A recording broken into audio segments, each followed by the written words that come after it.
ঠাকুর শ্রী রামকৃষ্ণের চুলদাড়ি কাটার একটি ঘটনার কথা বলবো। 28 ফেব্রুয়ারি 1882 দ্বিতীয় দর্শনের দিন শ্রীম দেখেন ঠাকুর তার ঘরের দক্ষিণ পূর্ব বারান্দায় সবেমাত্র কামাতে যাচ্ছেন। নাপিত এসেছে। আমরা কথামৃতে এই ঘটনা পাই। ঠাকুরের দেহের চর্ম এমন কোমল স্পর্শকাতর হয়ে পড়েছিল যে তিনি খুর বা ব্লেড দিয়ে দাড়ি কামাতে পারতেন না। নাপিত কাঁচি দিয়ে তার চুল দাড়ি ছেটে দিতেন। শ্রীম পরবর্তীকালে বলেছেন, আমরা যখন তাকে প্রথম দেখি তখন দাড়ির চুল পাকতে আরম্ভ হয়েছে। দাড়ি বড় হলে মাঝে মাঝে ছাঁটতেন। তিনি অন্য সময় আরো বলেন, নাপিত কামাতে এসেছে, ঠাকুর তাকে বললেন, থামো, আমি একটু ভগবানের চিন্তা করে নিই। ওইভাবে শরীর থেকে মন তুলে নিয়ে তারপর কামাতে বসলেন। স্বামী অম্বিকানন্দ স্মৃতিচারণ করেছেন, কাশীপুরের বাগান বাড়িতে চুলদাড়ি বড় হওয়ায় ডাক্তার ভালোভাবে দেখতে পাচ্ছেন না। গলায় ক্ষত, ক্যান্সার। ডাক্তার বললেন, মশাই চুলদাড়ি কাটুন, আমি দেখতে পাচ্ছি না। তখন লাটু মহারাজ কোত্থেকে একটা ভোঁতা কাঁচি এনে কাটতে যাচ্ছেন, আর ঠাকুরের লাগছে। ভোঁতা কাঁচি ঠিক মতো কাটছে না। ঠাকুর লাটু মহারাজকে বললেন, আমি তৈরি হয়ে যখন ইঙ্গিত করব তখন তুই কাটবি। মনটাকে শরীর থেকে তুলে নিয়ে ইশারা করলেন। তখন লাটু মহারাজ দাড়ি কাটলেন, আর ঠাকুর একটুও টের পেলেন না।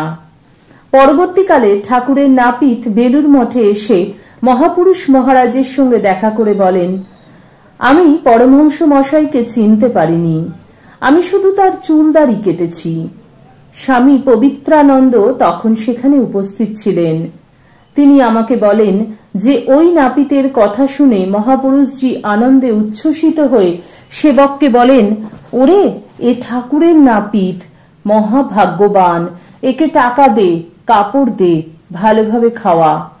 অবতারে দিব্য দেহ স্পর্শ করে ওই নিরক্ষর নাপিত ধন্য হয়ে গিয়েছে। অসাধারণ ঘটনা জানলাম।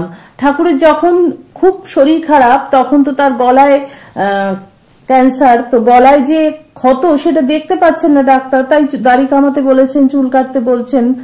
তো তিনি বলছেন যে ভোঁতা কাঁচি নিয়ে এসছে, কাটতে গেলে ঠাকুরের লাগছে। তখন ঠাকুর বললেন, দাঁড়া, আমি যখন ইঙ্গিত করব তখন কাটবি। কি সুন্দর কথা!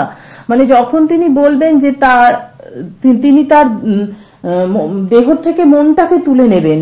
মনটাই তো আমাদের আসল, না? আমরা মনে ভাবি, দেখবেন, লক্ষ্য করবেন, আমরা যদি কোনো সময় মনে ভাবি আমার এইখানটা খুব কষ্ট হচ্ছে, সে কষ্টের মধ্যেই আমাদের মনটা কিন্তু পড়ে থাকে।